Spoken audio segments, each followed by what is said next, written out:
Hola, ¿qué tal? Bienvenidos a Momento de Inspiración. Esta es una de las herramientas de soledadmontalvo.com que busca ayudarte a desarrollar tu mejor versión y convertir las dificultades en una oportunidad. Hoy nos acompaña Denise Molina.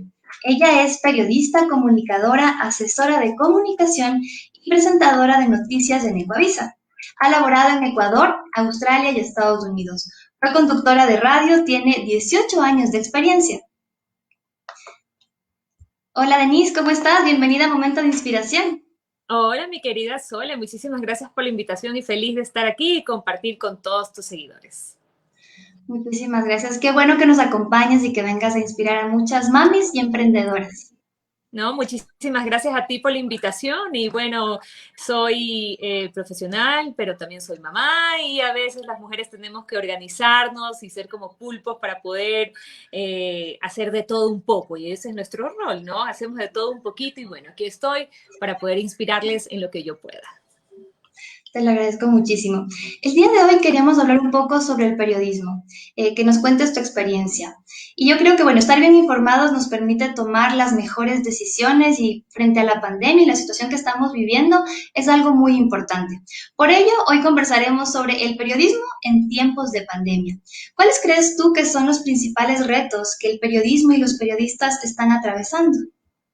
Bueno, en este momento la verdad es muy complicado trabajar en medio de la incertidumbre. Y te digo incertidumbre porque este virus, esta pandemia nos agarró para todos de sorpresa. Un virus mortal que se ha llevado muchas vidas en el Ecuador y que al principio no sabíamos cómo reaccionar. De hecho, pues hubo mucha gente en el canal, y te hablo de periodistas vulnerables, que no podían salir a las calles a porque en realidad estaban muy vulnerables a contagiarse, incluso hasta fallecer, por lo que estábamos presenciando. Entonces tuvimos que dividirnos en grupos y trabajar los más jóvenes. Por eso es que en la pantalla de Coavisa no veías a las personas que tenían mayor edad o que tenían otros problemas de salud y los hacían más vulnerables. Entonces los más jóvenes enfrentamos de alguna manera la pandemia, salimos a las calles a reportear, pero sin dejar de tener ese miedo que cualquier ser humano lo tiene y más aún cuando eres mamá. Es decir, cuando yo era soltera y no tenía hijos, te prometo que hacía unas coberturas que no tenía miedo, que no sentía miedo de lo que podía pasar. Esta vez fue diferente. Claro, tengo hijos, tengo esposo, tengo mi familia y obviamente sentía mucho miedo, pero tenía que informar a la teleaudiencia y salir a la calle y buscar la noticia y contar cómo estaba sucediendo las cosas con una información verificada, porque muchas cosas se decían en redes sociales, había mucha confusión entre los ecuatorianos, entonces nosotros teníamos que con una información verificada despejar muchas dudas de lo que estaba pasando con esta pandemia. Por supuesto, y bueno, en un inicio no se conocía mucho cuál era la situación, cuáles eran los síntomas, teníamos un desconocimiento total de la enfermedad. Como periodista, ¿qué herramientas utilizaste? Bueno, más que como periodista, como ser humano, ¿qué herramientas usaste para mantener la calma, para seguir trabajando, para no desistir y decir, bueno, prefiero quedarme encerrada en la casa porque no sé qué es lo que está pasando? ¿Qué herramientas utilizaste tú? Bueno, en realidad te voy a contar que dudé en retirarme en ese momento y te lo cuento y te soy infidente que lo dudé. Incluso, claro, yo soy de Guayaquil y en Guayaquil pues sabes que la pandemia al principio se llevó muchísimas vidas y fue la ciudad más golpeada porque la gente no sabía cómo reaccionar y veías a gente que fallecía en las calles. De hecho, yo perdí personas muy queridas y perdí un familiar también. Entonces, en ese momento claro, había mucho temor y yo tenía miedo también que me pasara algo a mí y faltarle a mis hijos. De hecho, mi esposo me dijo, piensa bien, tú tienes familia también y tienes que pensar, porque estaba muy atemorizada, tenía mucho, mucho, mucho miedo. Y de hecho también recibí una llamada de mi mamá que me dijo, ¿estás segura que quieres ir al canal? ¿Estás segura que quieres arriesgar tu vida? Creo que ya es momento de que pienses en tu familia, no solamente en el trabajo y toma tú la decisión. Entonces en ese momento yo incluso hice una llamada a un directivo del canal porque pensé en renunciar, te soy muy sincera, pero esa persona no me contestó, gracias a Dios, y te digo gracias a Dios, porque estaba actuando en un momento de incertidumbre, en un momento de miedo, y en un momento de miedo una persona no puede actuar. Uno se tiene que serenizar y eso es lo que hice. En la noche me dormí, recé muchísimo y esa es mi herramienta principal cuando tengo muchos miedos o temores. Me pongo a rezar, me encierro en un lugar donde pueda conversar con Dios, donde me pueda tranquilizar. Entonces, recé muchísimo, muchísimo esa noche para poder aclarar mis ideas. ¿Qué tenía que hacer? Porque por un lado estaba la mamá que tenía miedo de faltarle a sus hijos y por otro lado me sentía un poco fracasada de dejar lo que era mi pasión, el periodismo, mi vida y por miedo. No lo iba a dejar porque yo quería dejarlo, porque había tomado la decisión de ya dejar el periodismo a un lado, sino lo estaba dejando por miedo. Y uno por miedo no puede actuar ni hacer las cosas. Entonces, una de mis herramientas fue rezar mucho, encomendarme a Dios, aclarar mis ideas y decir, bueno, a ver, ahorita estoy asustada, pero yo no me puedo hacer eso a mí como profesional también, porque en el momento en que yo me gradué y en el momento que yo decidí hacer periodismo, fue para informar y esto es un servicio. Entonces me voy a cuidar muchísimo, me voy a salir a la calle y voy a informar lo que está pasando, porque también la gente necesita estar informada. Y me levanté con una paz y una serenidad que tomé la decisión de seguir en el periodismo a pesar de que la muerte rondaba en mi casa, en mi familia, en mis amistades. En Guayaquil, como te digo, murió mucha gente muy querida para mí y decidí continuar. Y mi herramienta principal fue encomendarme a Dios. Él aclaró mis ideas y me dijo... dentro de mí pues lo sentía y sentía su voz y escuchaba su voz que me decía, tranquila, esto es un servicio y hay que hacerlo. Y yo nací para esto porque siempre desde niña supe que quería ser periodista, entonces no podía retirarme simplemente por un miedo. Cuando yo me retire va a ser por mi decisión y porque yo quiero y porque he dicho hasta aquí el periodismo, pero este no es el momento, por eso sigo en sus pantallas. Qué bueno, Denise, y gracias por compartirnos esta experiencia. Sé lo difícil que fue para ti, para tu familia, y como tú dices, el miedo puede ser una limitante, puede Uh -huh. ser una emoción que nos frene a hacer muchísimas cosas, que nos limite en muchísimas situaciones, y qué bueno que tú no permitiste y lograste sobrepasar la situación que estabas emocionalmente atravesando. Y eso también me lleva a otro punto, que es la situación que están pasando también muchos periodistas, pero en cuanto a las restricciones gubernamentales, hemos visto que muchos periodistas han sido incluso encarcelados por revelar información del coronavirus, la información real. Y eso creo que también es parte de los retos que el periodismo está enfrentando actualmente. Además de la situación emocional, familiar, también en el ejercicio profesional vemos ciertos retos. En el canal específicamente, ¿cuáles son los retos o incluso las innovaciones que tú detectaste que comenzaron a ocurrir? Bueno, todo cambió en realidad. Tuvimos que utilizar la tecnología 100%, porque, por ejemplo, para entrevistar ya no lo hacíamos directamente, personalmente, que de alguna manera es mucho mejor una entrevista personalmente, porque tú puedes leer gestos y a través de los gestos puedes seguir insistiendo en las preguntas. No es igual que hacerlo de una forma virtual. Sin embargo, nos tuvimos que reinventar para poder hacer las entrevistas vía Zoom, vía celular y utilizar todas las plataformas que podíamos para poderlo manejar de esa manera. Al mismo tiempo, para poder ingresar a los hospitales ha sido complicado y hemos tenido que utilizar todas las medidas extremas de bioseguridad, el lugar, desde los hospitales, desde junto a las camas UCI, de unidad de cuidados intensivos, y ha sido complejo, pero teníamos que informar y tenemos que informar en medio de esta situación. Por supuesto, y creo que como tú dijiste en un principio, es un servicio. Y creo que ahí radica la siguiente pregunta que te quiero hacer. ¿Cuál crees que es la importancia de la comunicación en medio de una pandemia? Comunicar de una forma veraz, que la información sea verificada. Y por eso nuestro eslogan que hemos manejado durante estos meses de pandemia, información verificada, porque es muy fácil cierta información, incluso hasta médica, porque como tú dices, pues hubo, por ejemplo, en China, periodistas que fueron encarcelados por revelar cierta información.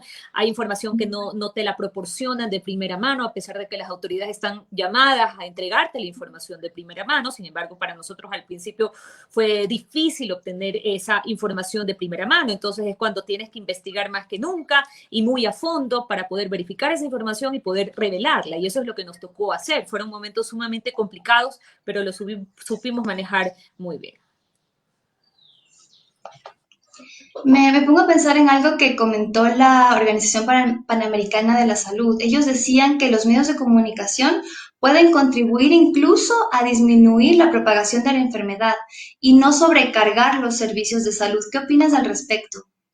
Bueno, también porque estamos llamados a dar este servicio de reiterar una y mil veces a los televidentes, a la población, en este caso a los ecuatorianos, de las medidas de seguridad, y también al informar lo que está pasando, creo que hay más conciencia en los ecuatorianos. Por ejemplo, hemos visto en estos últimos días de las fiestas que se están dando, de las aglomeraciones en ciertos lugares, que realmente es una propagación del virus. Entonces, al mostrar esto y luego ver en las camas UCI cómo se incrementa el número de infectados, creo que es un jalón de oreja para los ecuatorianos a tener las medidas de bioseguridad y que hay que cuidarse, que el virus no se ha ido, que el virus continúa y que va a seguir hasta que salga la vacuna que sea efectiva. Por supuesto, respecto a lo que mencionas, me ha parecido muy interesante también cómo muchos medios de comunicación han intentado buscar el lado positivo. Bueno, creo que también las organizaciones de salud han dado esa recomendación de mostrar casos de personas que se han recuperado también y mostrar las estadísticas sobre este tema. Recuerdo el caso del New York Times, por ejemplo, que intentó humanizar un poco el número de fallecimientos y presentó 10.000 nombres con pequeñas biografías desde la portada y algunas hojas del diario, mostrando cuántas personas murieron de COVID en Estados Unidos. Y creo que eso también es parte importante de lo que se puede hacer, como tú dices, para presentar de otra manera los datos.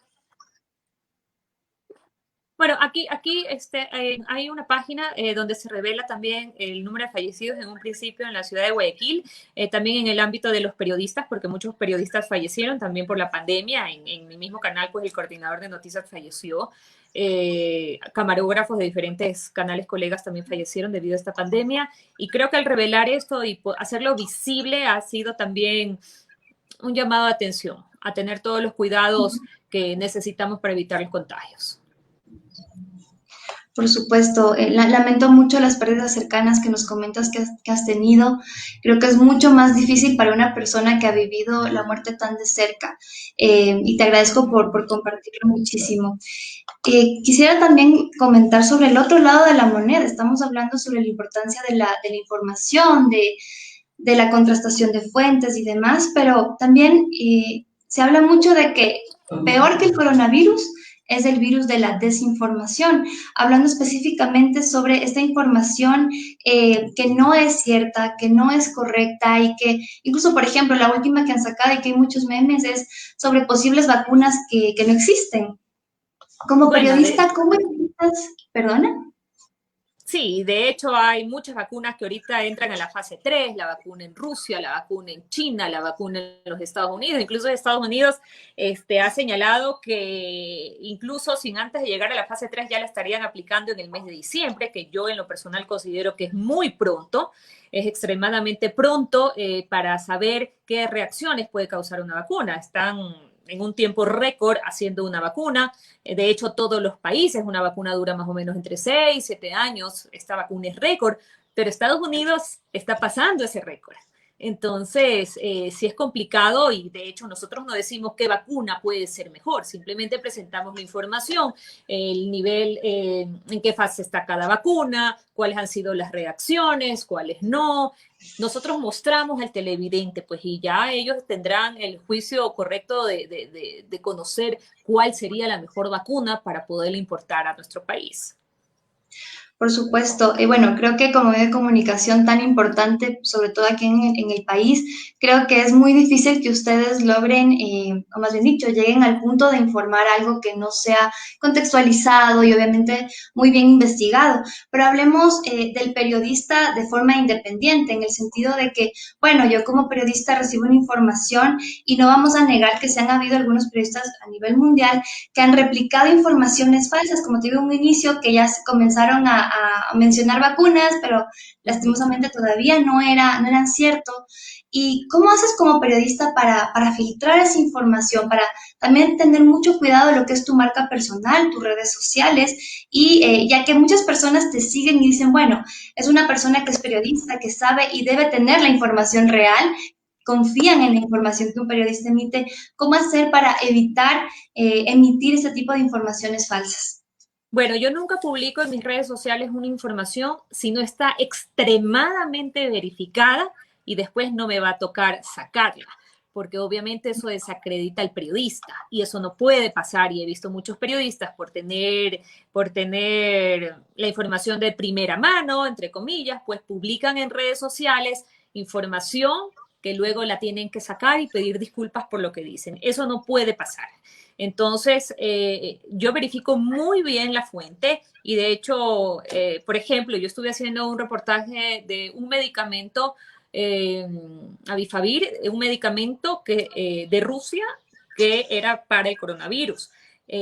No solamente me conformé con la información que daba la OMS, la información que daban el embajador de Rusia, sino también llamé al Ministerio de Salud allá para poder contrastar, para verificar la información, es decir, me valí de muchas fuentes, de varias fuentes, y luego de ahí poder publicarlo.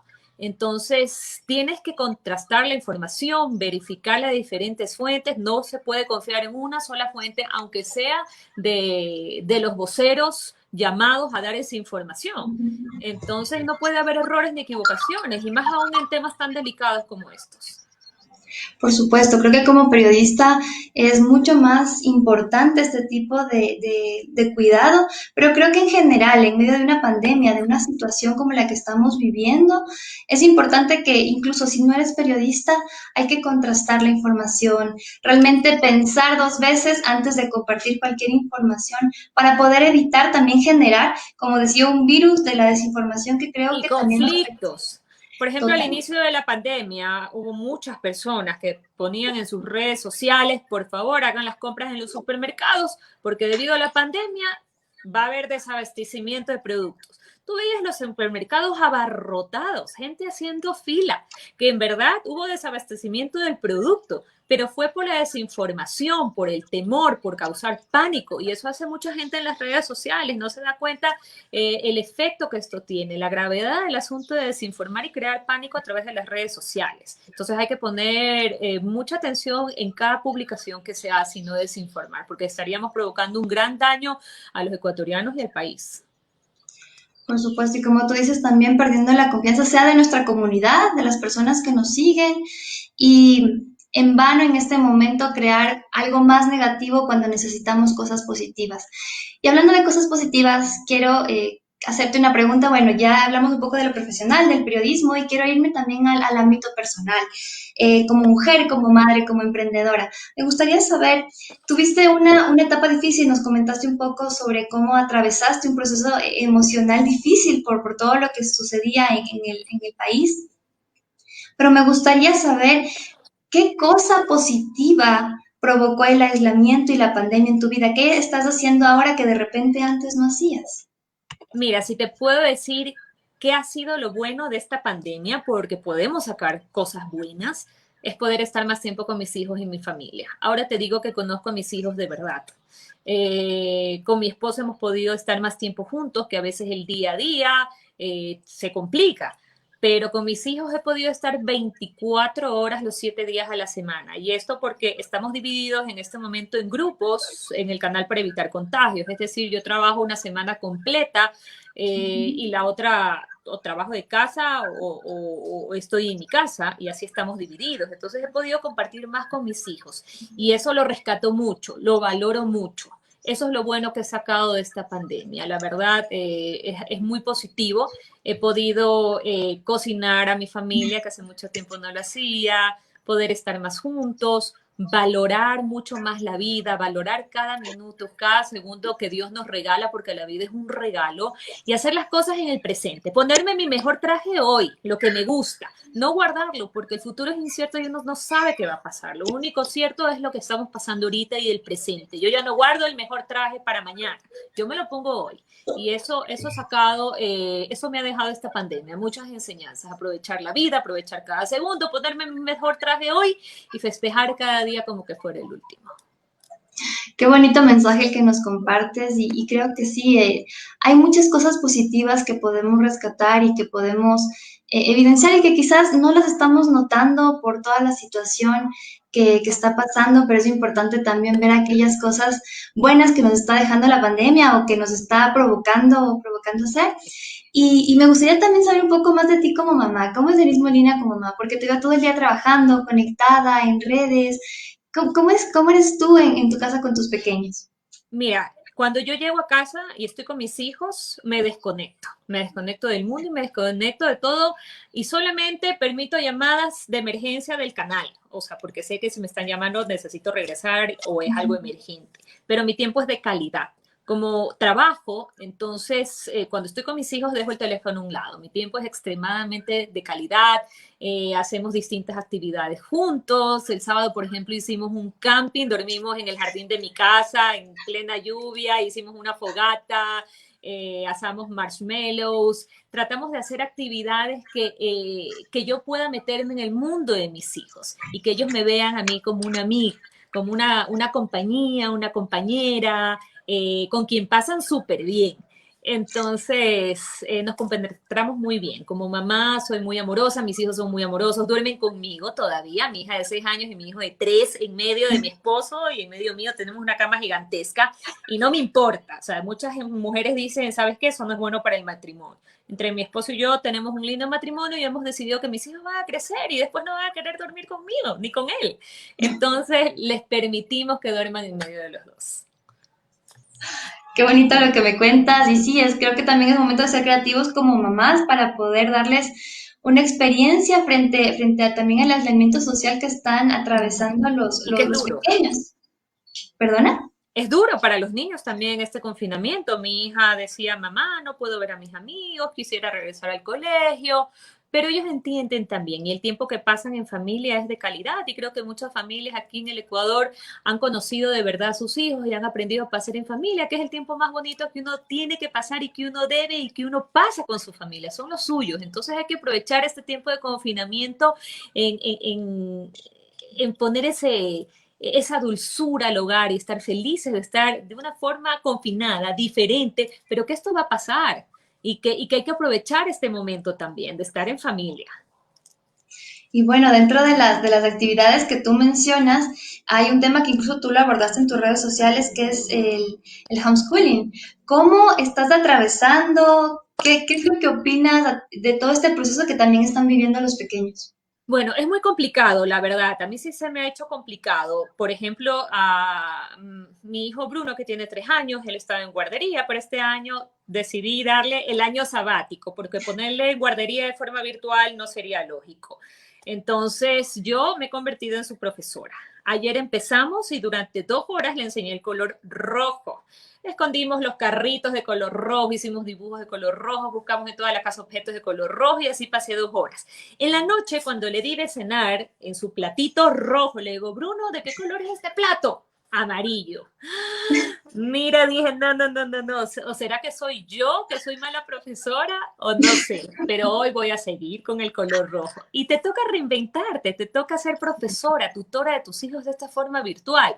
Con mi hija me estoy organizando con mi esposo para que él en la mañana me pueda ayudar de alguna manera con el homeschooling de Amelita y yo ya vengo en la tarde y refuerzo todos esos conocimientos.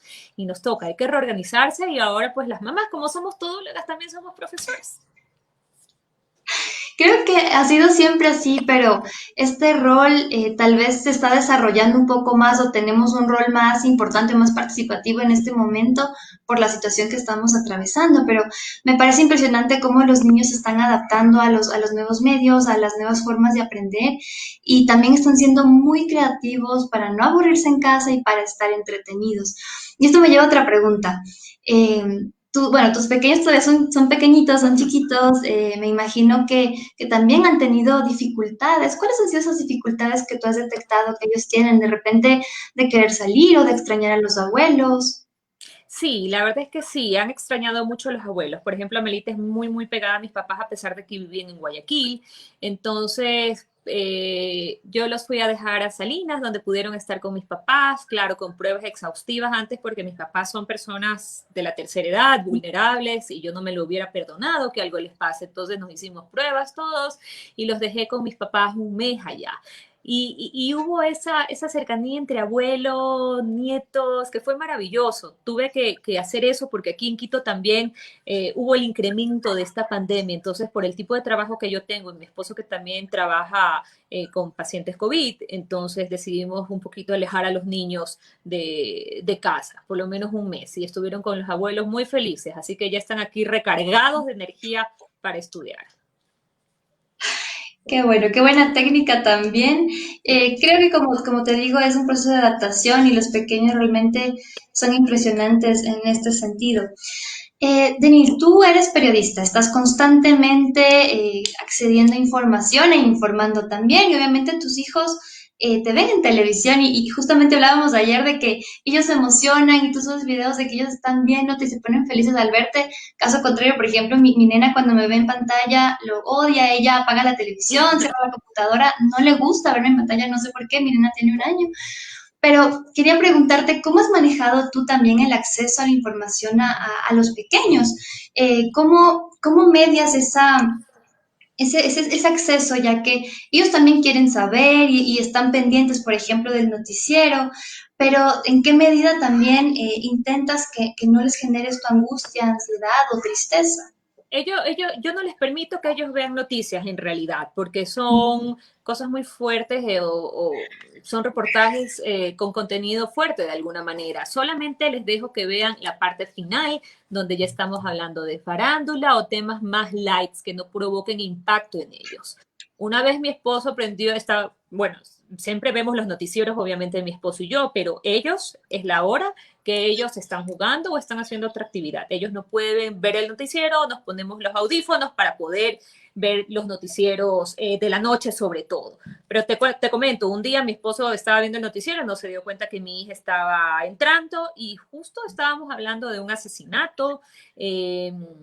Y sacaban, y el funeral, y entonces mi hija en verdad que le causó mucho shock, comenzaron muchas preguntas, ¿por qué había maldad? ¿Por qué se mataban? ¿Por qué a una persona que ha fallecido se la guarda en una caja?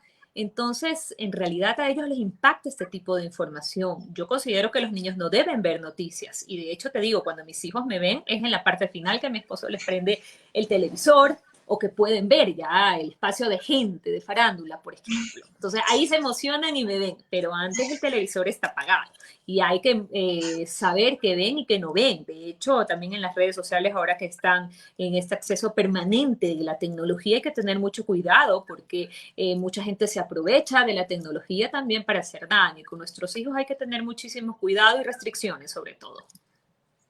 Sí, creo que hay como que tú dices, hay que ser cuidadosos con la información que ellos están recibiendo, porque incluso esto puede generarles muchísimos problemas, muchísimas preguntas, como tú decías.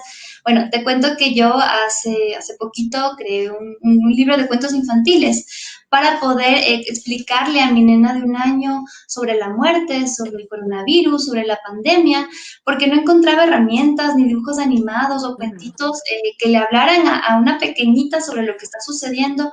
Pero, por ejemplo, en el caso de mi nena, ella quería salir y te soy sincera, creo que no ha visto a más de un niño porque al tener solo un añito no ha tenido contacto con Uh otros -huh. pequeños, entonces su situación se puso un poquito compleja y con este cuentito logré como que intentar comunicarle con herramientas psicológicas y educativas sobre la pandemia y demás. Y bueno, quería preguntarte, ¿Tú qué les has dicho a tus hijos? ¿Cómo les has comunicado? ¿Qué es el coronavirus? ¿Qué es lo que está pasando afuera de casa? Bueno, simplemente con la verdad. A los niños se les habla con la verdad y lo que está ocurriendo. Mi amor, hay un virus que está afectando a todas las personas y no podemos salir, no podemos tener contacto con nadie, incluso con ningún familiar. Vas a tener contacto con los abuelos porque nos vamos a hacer una prueba y prueba PCR, ni siquiera la prueba de sangre, porque hay que cuidar a los abuelitos que son más vulnerables. Este virus vino desde la China, entonces se proliferó a nivel mundial y llegó al Ecuador. Entonces tú, papá, Bruno y yo nos vamos a cuidar muchísimo, no nos queremos infectar hasta que salga una vacuna y ya poder salir de casa. Mientras tanto vamos a aprovecharnos, amarnos, querernos, jugar y hacer todas las cosas que no hemos podido hacer porque papito trabaja, porque mamita también trabaja, pero ahora vamos a tener más tiempo para estar en casa y poder hacer las cosas que queremos hacer. Así que vamos a ver por el lado positivo que este virus nos está dejando de estar más en familia. Qué chévere, ¿no? Y sí, mamá, sí, estamos más tiempo juntos, incluso le prometí que íbamos a tener tal vez un perrito, una mascotita, no sabemos todavía, para que nos acompañe. Es decir, hacerlo más ameno, pero siempre hablando con la verdad a los niños. No se les puede ocultar la información, hay que saber decirles las cosas, pero hablando con la verdad. Por supuesto, porque sin duda de alguna u otra manera van a acceder a la información y de repente no es de la mejor manera o de la manera que hubiéramos querido. Qué importante lo que mencionas de informar también a los pequeños de la casa sobre lo que está sucediendo. Y creo que nadie mejor que tú que conoce también el tema y lo que está pasando y que lo informas día a día para comentárselos.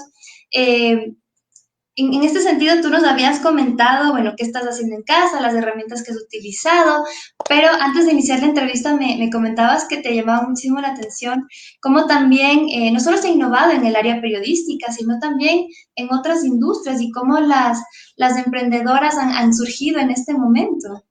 Bueno, he visto la verdad y mira, me le saco el sombrero a las mujeres ecuatorianas porque son tan creativas, tan emprendedoras. Esta pandemia afectó mucho la economía, hay muchos hombres cabezas de hogar que han perdido sus trabajos.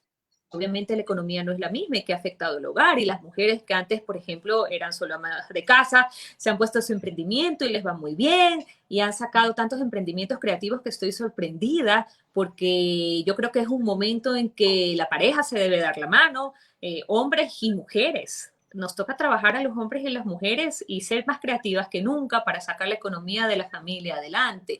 Y creo que una mujer debe estar preparada para este tipo de cosas siempre, porque tú no sabes qué va a pasar en el futuro, no sabes si en algún momento tu pareja va a faltar, si tu pareja cabeza de hogar pierde el empleo, como ha pasado ahora, y nos toca también nosotros a las mujeres, pues, llevar la batuta en este caso, sacar a nuestros hijos adelante, crear emprendimientos, como te digo, sumamente sorprendentes. Y te puedo numerar algunos, pero estoy súper sorprendida, la verdad, esa creatividad de la mujer, que saca fuerzas, pero siempre. Sí, la verdad es que hay mucha creatividad y creo que también es importante mencionarlo, que también nos corresponde de repente a las personas que no están emprendiendo o que tienen la posibilidad de apoyar a los emprendimientos locales para reactivar la economía del país. En todos los aspectos, incluso en el turismo, a pesar de que estamos hablando pues que hay que cuidarse y tomar las medidas de bioseguridad, tenemos que apoyar al país en los emprendimientos, en el turismo, a que se reactive la economía. Yo sé que estamos muy golpeados, muy afectados, pero vamos a seguir adelante. Yo sé que el ecuatoriano es increíblemente emprendedor, increíblemente creativo y que esto va a pasar pronto y que estaremos surgiendo como el ave fénix, eso sin duda. Por supuesto, y hablando de surgir y del futuro, me encantaría que nos compartas cuáles son tus proyectos para más adelante, para el futuro, para después del COVID. ¿Qué has pensado hacer o cómo te ves en unos años? Sabes que me gusta mucho ser conferencista y de varios temas, sobre todo también de emprendimiento, de las mujeres, de que tenemos que seguir adelante, ser resilientes en muchos aspectos. Y de hecho, antes de la pandemia, pues iba a visitar algunos lugares del país, conferencias que fueron canceladas, pero que las estaré retomando luego de esta pandemia, espero. creo que entre todos, con estas conferencias podemos ayudar a muchas mujeres, a muchas personas a ser resilientes y a ver la vida de otra manera. Entonces, ese es uno de los proyectos que tengo y que quedó paralizado con esta pandemia. Gracias, Denise. Me gustaría, bueno, un poco para ir cerrando, porque ustedes no lo saben, pero Denise tiene una agenda muy, muy copada. Fue bastante difícil como coordinar una entrevista con ella porque realmente tiene muchas actividades con sus pequeños y demás, y ya tiene que regresar al canal. Yo le decía a la Sole, ya estoy de esta hora y déjame amarrar a mis hijos y encerrarlos en el cuarto para poder conversar contigo. Literalmente, yo no lo iba a mencionar, pero literalmente me lo dijo así. Pero yo te agradezco muchísimo el tiempo. Creo que ha sido un tiempo muy valioso para poder conocerte un poco mejor, conocer otros aspectos de tu vida y también dar herramientas a las personas para que sepan que se puede emprender, que se puede ser feliz, que se puede ver el lado positivo de las cosas. ¿Cuál sería tu reflexión final para las personas que te están viendo de todo lo que hemos hablado el día de hoy? Creo que hay que ser siempre positivos. Uno hace su día y uno hace su vida. ¿De qué manera? De alejarse de las personas tóxicas, de lo que te afecte, de todo lo tóxico que tengas a tu alrededor. Si esta pandemia no nos deja un mensaje de vida y de resiliencia, es porque no hemos aprendido nada de esta pandemia.